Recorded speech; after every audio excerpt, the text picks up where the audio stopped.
Hey everyone, before I get started, I just want to remind you that if you like my content, hit that like button, subscribe to my channel, and then join the Militiaman and Crew Patreon community by clicking the link in the caption.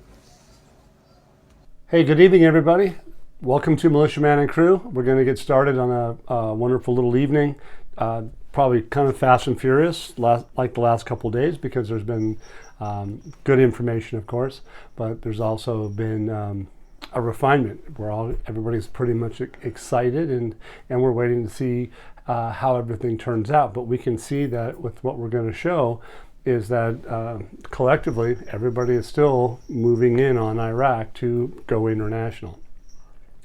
Here's an article that is defined by the title: Deputy warns the Sudanese minister's dismissal awaits whomever Parliament summons politically.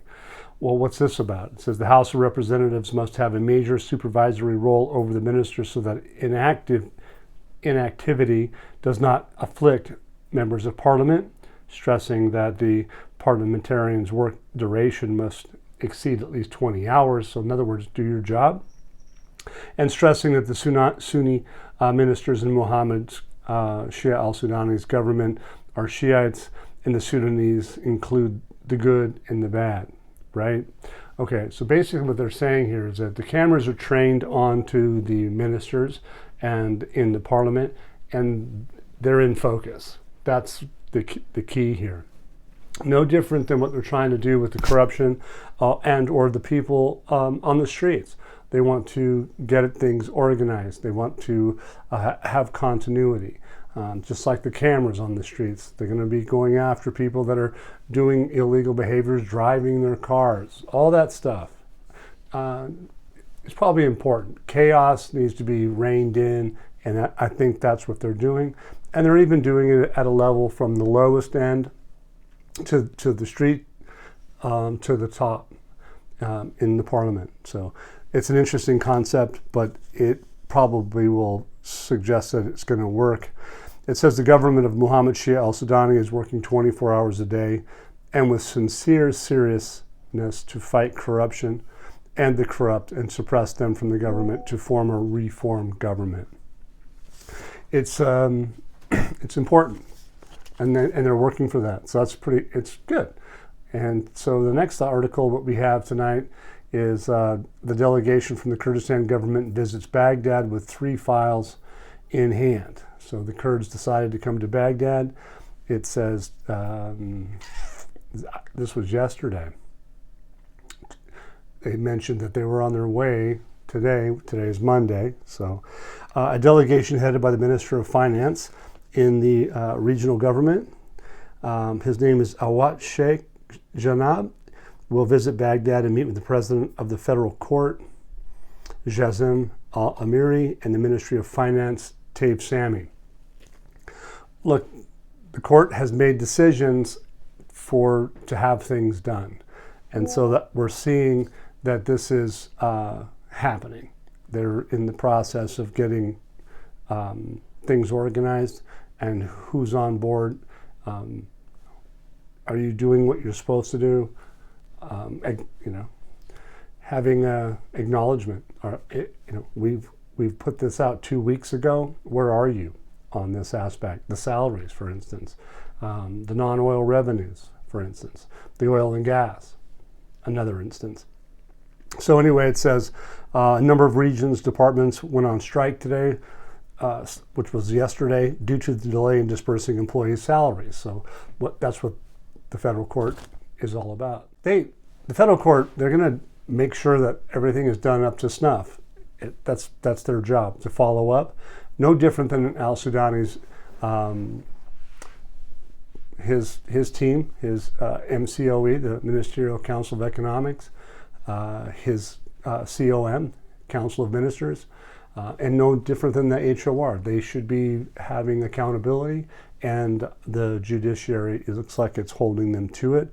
It's been more than 17 days, for instance, or right around that time, that have gone on, that they made these decisions. So we're going to have to watch and see, because technically it's probably been closer to 2 months. But aside from that, let's just move to the next thing. But in my opinion, the pressure is up. It's effectively, to me, crunch time. To have Taif Sami, to have the president of the judiciary, to have the regional government person. His name was, I told you, I think it's Janab. He's there. So you have the Ministry of Finance in two different places coming together with the president. So they're going to be on the same page. So you need to have the regional government, you need to have Baghdad, the federal government, and you need to have the judiciary. So they're working on that, and here it is that the federal court, the Ministry of Finance, and the regional finance are having a chit-chat. Okay, they need to do this. I personally would have liked to have been in the room.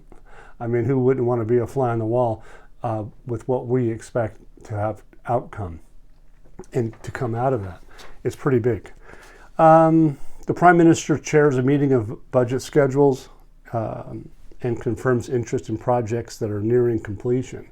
So the Prime Minister is, letting people know that the budget schedules, just like Taif Sami did a day or two ago, said that those budget schedules were completed. I think it wasn't just a day or two ago. She actually said that the budget schedules were completed Wednesday of last week, and even possibly indicated it could have been as early as Monday of last week, a week from today.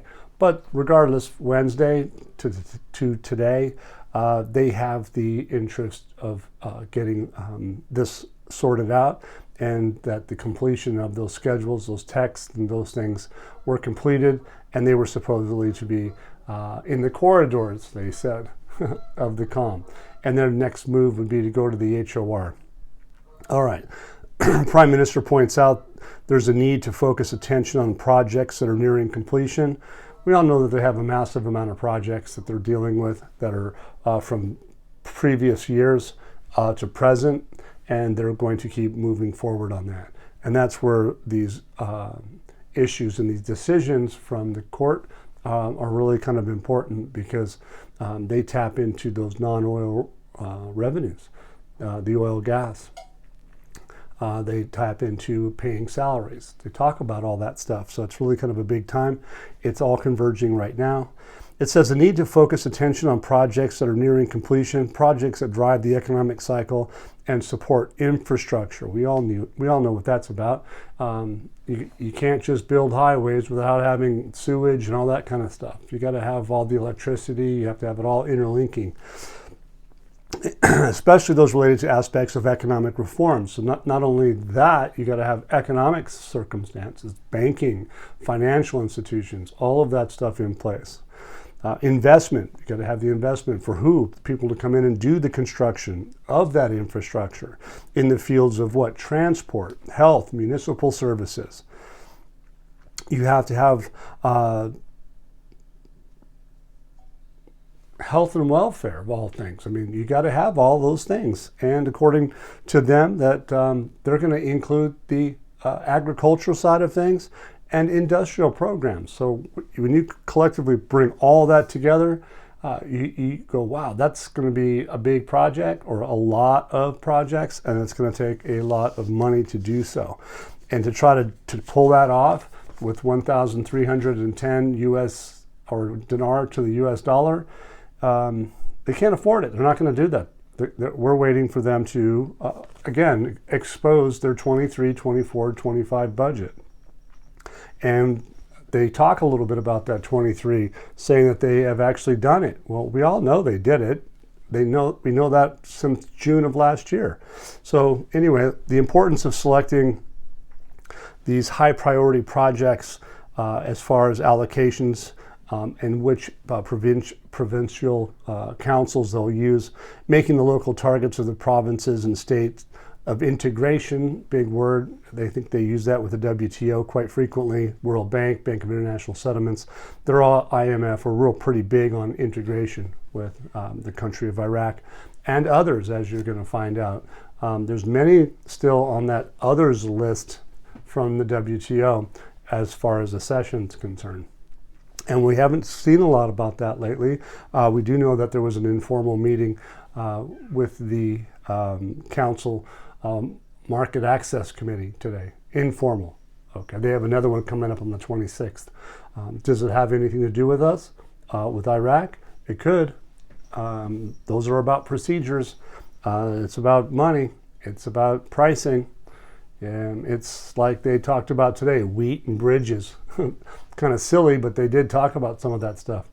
They talk about trade, and you're going to find out that other countries are still, that are in the same line of trajectory, if you will, to accession, is notably Azerbaijan and Iraq are two of those countries. And today we see them in November of last year, we see them in December of last year, and we see them in January of this year, and now we see Azerbaijan again today twice. So you got to go, well, what are they doing? They're doing trade in what? Cooperation, goods and services, energy, oil and gas. You see how this is all come into play? So it's more than just Iraq turning the switch and flipping the switch. It's about getting this whole thing right and to move forward into what they said they were going to do, would be the savior of the financial system, the global one. We've been over that numerous times, so I'll leave it alone. It says that the importance of selecting high priority projects in the allocations in these councils, making the local targets of these provinces and state of integration with the program implemented by the federal ministries, allowing the highest returns. So that's what do they want? They want the highest returns. Well, if you haven't paid for them, how are you going to do that? I'm not sure, but I have a good, strong feeling that they have contracts set up so that they're going to be able to pull that off. Highest returns and results at the level of employment and employment for citizens, everybody, right? And development and meeting basic services for the general public throughout Iraq. Look, the 2023 budget is suggested to have been implemented. They've suggested that. Al-Sudani himself has. Now they need the money. They need that invested money to complete the remaining economic projects.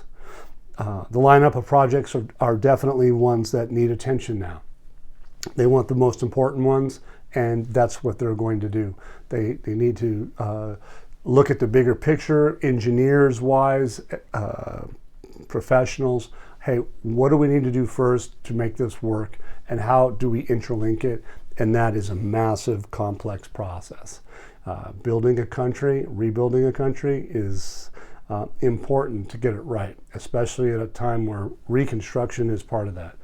Reconstruction is, we got to, what's worth keeping, if it's not, get rid of it. Those mothballed factories from 2003, the steel mills, are they worth it? Are we going to go on to that? Sounds like we're going to see, and you have maybe already, that yes, they're going after a steel mills. They're going after a or more than one to bring them back online so that they can have those on-hand materials to build that 1 million houses or 4 million houses or the 10 industrial cities or the 15 industrial cities. All the agriculture, all the infrastructure to go for that, all the gas stations are going to need it to feed those millions of people. Gas stations feed them with, fuel to get to work, food, clothing, all of that. It is a major, major undertaking, but the cool part is it's unfolding before our eyes. This article is interesting too. It says Iraq sets the price of 1 ton of wheat for the current agricultural session. I think it's kind of silly, but because it's not a good deal. If you think about it for a minute, if you do the math, they say that there's about 850,000 dinars per ton for wheat.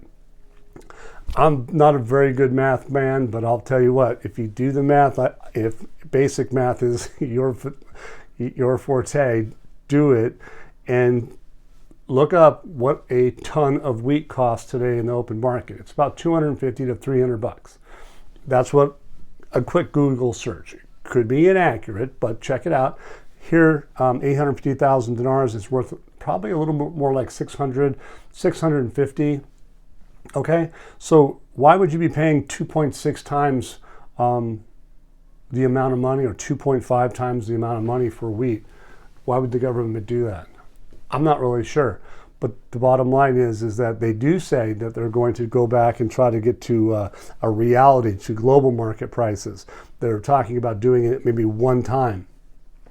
Global, realistic production costs, other variables are going to take into consideration. So the council has also, what they did today was emphasize that the Central Agency for Standardization and Quality Controls in the Ministry of Planning to tighten inspection procedures for imported goods. Okay, they're working on that. Ensure the compliance with approval or with approved Iraqi specifications, and in coordination with the customs authorities and border crossings. There you go. They're basically interested in the Ministerial Council of Economics. I'm going to back up a minute. Who are they, and where'd they come from? Al-Sudani got into office on or around, and I think they all did, on the 28th of October of 2022. Every single member in this little piece of paper right here, all of those people, well, maybe not all of them, but most of them, that are the heads of those bodies, and they consist of the Ministerial Council for Economy is in the presence of the Finance Ministry, the Trade Ministry, the Agriculture Ministry, the Industry of Labor, Social Affairs, the Secretary General of the Council of Ministers, the Governor of the Central Bank of Iraq, the Chairman of the Securities Commission, the Prime Minister's advisors. Okay, look, do you guys get that? They started that in November. They had their first meeting in November, and here they're only talking merely about what they're going to cost for a ton of wheat. I don't think so. I think there's more to the story to this, and we're going to find out. But hey, at least they're talking, but they are some of the most important people internally to the country of Iraq, and they talked today. And so did Taif Sami, the president of the Judiciary Authority, right? They all had a chat today. The regional finance minister from the Kurdistan region with Taif Sami had talked today. What are they talking about? We know that. It's the salaries. It's talking about moving forward. Decisions that were made. How are we going to do that? They're getting ready to do it. We're going to find out how they're going to do it. Al-Sudani, he says, we succeeded in implementing the 2023 budget, like I told you earlier. Here's evidence of it. He says, we must continue to complete economic projects. We've already talked about that. He says, while chairing a meeting regarding the 2024 budget schedules, Taif Sami already has come out and said that those schedules have already been put to the Council of Ministers. Prime Minister Mohammed Shia Al-Sudani stressed the importance of proceeding with the completion of economic projects. Well, of course, that's what we're all here for. It's necessary to focus attention on projects that are nearing completion and projects that drive the economic cycle and support infrastructure, once again, in addition to projects that provide the largest number of job opportunities and meet the service, health, and social needs provided, and for what? The necessities of the citizens. Al-Sudani stresses that the success witnessed in implementing the 2023 budget must be invested in completing the remaining economic projects, especially those related to aspects of economic reform, investment, and infrastructure construction in areas of transportation, health, municipal services, and supporting productive agricultural and industrial programs. That's kind of a reiteration, but the bottom line is that what are they looking for? The greatest returns to take care of their people. They basically are suggesting that they ultimately deserve to have all of these things taken care of. And look, we all know that it's going to be far cheaper to build the country, to do all the things that he says, at what Al-Sudani has said. Al-Sudani has just recently said in numerous occasions that the dinar is going to be stronger than the dollar. And even more recently, it sounds like even on, I haven't no writing on it, but I'm hearing again from writing that Al-Sudani we have shows that he talked about having the dinar be 1.32 dinars to the dollar. You guys do your own math. It's pretty simple. Turns out to be around 0.76 cents. That's a big bit of purchasing power for the citizens. Is it what they're going to end up with in the future based off all the natural resources that they have, based off all the non-oil maximized income that they're going to have, the tourism they're going to have, all of that extra stuff that you never had when Saddam Hussein was in office. Saddam Hussein's 322 dinar, $3.22 USD to 1 dinar was based off about $35 a barrel of oil. Well, oil's pushing 85 bucks today, or maybe a little more. I think their budget's at about $70 for the tripartite budget. So they get surplus money coming from all these different places, and that is not including the non-oil revenue streams. So just keep that in mind. It's fascinating stuff. Here's an interesting example of more industrialization of Iraq. They're talking about that Iraq is on the verge of a major industrial revolution. Well, why? Well, if you're going to build 1 to 4 million houses, and you're going to build 10 to 15 industrial cities, and everything that goes with that, you're going to need a lot of steel. You're going to need a lot of materials. And so here they're basically saying is, there's a great governmental interest from the highest executive authority. Remember what they talked about? The legislative and executive authority needed to work together. Well, they invoke that here. Executive authority represented by Prime Minister Mohammed Shia Al-Sudani in the industrial projects that have been suspended for more than 2 decades, and the General Iron and Steel Company. It stopped in 2003 before it resumed work. Now they're talking about opening up steel mill within a couple of months. If they haven't already got it closer than that, I don't know, but does it matter? No, they're still going to need to get the ball rolling. Is it going to happen? If they're talking about opening it in a couple of months, I think that they're far enough along now. They know they're going to open it. He says, this week we also have meetings with a Chinese company, and this company was granted 3,000 dinars, so they're talking about land, for iron and steel. A large industrial city will be built. The matter receives the care and attention of the Prime Minister, and this will bring about a major industrial revolution within the country in addition to the existing factories. So they still have some. And they're talking about producing 600,000 tons of iron or steel, and for rebar, things of that nature. It will begin production at contract capacities. In other words, they have enough to supply those that need it for contracts. And it's going to be doing what? During the next few months, we will witness the opening of the steel factory. So the revolution of steel is part of the components. You got to have it to build safely and to do it to codes. Here's another article that I want to get to, if I may. It's kind of a little bit of a long read, but I think everybody that goes into Patreon should be able to find this. And it starts off with the Minister of Commerce discusses with the Azerbaijani counterpart enhancing prospects for economic and investment cooperation. I bring this up is because I've been following along, and a lot of us have, is that Iraq has said to be in a situation where they're going to have a session to the World Trade Organization. And one of the countries that is in line in the same category, and if you check out my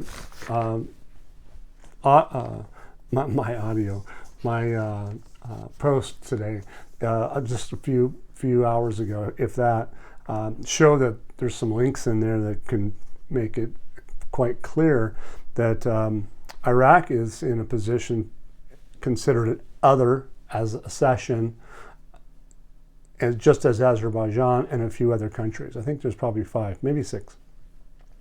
That they're in the same line of business. And so when you have these articles I already mentioned to you from November 2023, January 2024, and then today, talking about Azerbaijan, because they're going to be talking about a large attractive markets. Iraq is a large attractive market. The volume of trade between these two countries could be immense. And have they been working together for an in-sync accession? We might see that. I personally think we will. They go on to say that what they desire to is establish economic and mutual relationships with Azerbaijan, Iraq. They've been holding meetings and visits, holding exhibitions, bringing those closer views between the businessmen in the country. All of that's been happening. For his part, the Azerbaijani minister affirmed that country's readiness to enter the Iraqi market. So they're ready to go with the available competitiveness, sustainability of trade, strengthening economic relations in all fields, and hosting Iraq producers to touch reality and adapt trade in a way that serves two countries' markets, in addition to the readiness to establish a forum to meet businessmen and companies in both countries to discuss available opportunities and establishing partnerships. It's pretty heavy. That's today, okay? Look, I think what is happening is there's a need to get to the context of what we're dealing with, all of my patrons, okay? This has been a massive movement, for what it's worth, in so many different ways. This isn't just yesterday. This has been an ongoing process. I've been at this for years. Many years have I been studying and talking to people about this. I just gave my time and effort, just like I'm doing today. I did that because I enjoy helping. And if you get some hope and some help out of all I bring, all the crew brings, militiamen and crew, our Patreon forum, our Discord chat room, that's what it's for. And we do this because that's what we are. I think we're all kind of helpers. Look, what we do know, there's no way that Iraq could go international without having done what they've done up to this point in time. Their position in the region has always been large. They got knocked down for quite a few years, 20 to a couple of decades. Most of their people have no idea about, most everybody probably knows that Iraq has a position in the region and in the world, and they're coming back to their rightful space. There's going to be confidence, there's going to be understandings, there's going to be agreements, and so many of those countries, like we've already talked about, are there willing to help and support. Saudi Arabia, for instance, the work that they did to help Iraq get to the WTO. You cannot imagine how much work that was to do 15 years worth of work in 1 year to get a session. And then in January 2024, you can go and look it up and Google it. It says specifically that Iraq has completed everything for a session. They've got everything done. So they're just saying that it's imminent. So check it out. Make sure that you guys understand all that. I would say, go and read it. I did put a nice article out today for everybody. It's not just for patrons. It is for everybody. So those that need to maybe dig a little deeper, get a little more confidence build, Patreon with Militiaman and Crew is one of the places to be. Here we have the memorandums of understanding between Azerbaijan and the Iraqi foreign ministers approved a decree when? December 18th. Next one is a memorandum of understanding on International Trade Center, the ICT. Cooperation between Azerbaijan and Iraq was entered into force. When was that? That was January 29th. Basically what the last part of it says Happy New Year. I think it's pretty fascinating. So if you go into another one of the links that I have in there, you'll find that, what is this? It says Timor-Leste and Comoros on the 11th of January 9th, January 11th. they had, or January 9th, they had a session. And, January 9th and January 11th, they had a session. And they go on to say, once beyond that, on the WTO site, it says other accessions: Azerbaijan, Bahamas, Curacao, Equatorial Guinea, Iraq, Uzbekistan, Turkmenistan. They're in the other accessions for this year. All right, so does it have to happen tomorrow? No. Is it happening? Yeah. Do they need a real effective exchange rate? Absolutely. The MCA, informal MCA meeting, today, for instance, we don't know what happened there. Are they going to have another one on the 26th? They are. And what is that about? Those are about procedures. For what? Look it up. It's amazing. And you can see that what we just went over is powerful, because obviously we've been waiting and watching. But the good part about Iraq and this global financial system and all the things that we're seeing interlinking at the same time, we didn't have the ISCUTA system before. We didn't have blockchain before. We didn't have that in 2016. We didn't have the POS saturation that you have in Iraq. You don't have the electronic POSs at the banks. You didn't have all that. And you didn't have as many people opening bank accounts as they have in the last year or two. They've had millions and millions. So enjoy what I bring, because I think that it's powerful information. It should be making everybody grounded. Make sure everybody's should be somewhat excited, because we've never been to this place before, and we thought so maybe 6 months ago. But even now, more and more just unfolds, and it makes it just so much more pleasurable for me and my crew to share it with you, so that you can have that hope. I know that people are having a tough time out there, and no different than 5 years ago or 10 years ago. And I pray for all those people that we miss. Some good friends are not here with us anymore, but we're going to make it through and enjoy. And thank you so much for your time and effort, and God bless you all. Once again, guys, don't forget to hit that like button if you like this content, subscribe to the channel, or join us at the Militia Man and Crew Patreon community for even more exclusive content. You can also donate to this channel by hitting the links in the banner to help keep this page up and running. Your generous support is greatly appreciated, as always. Much, much appreciated. Thank you so much, and have a great day.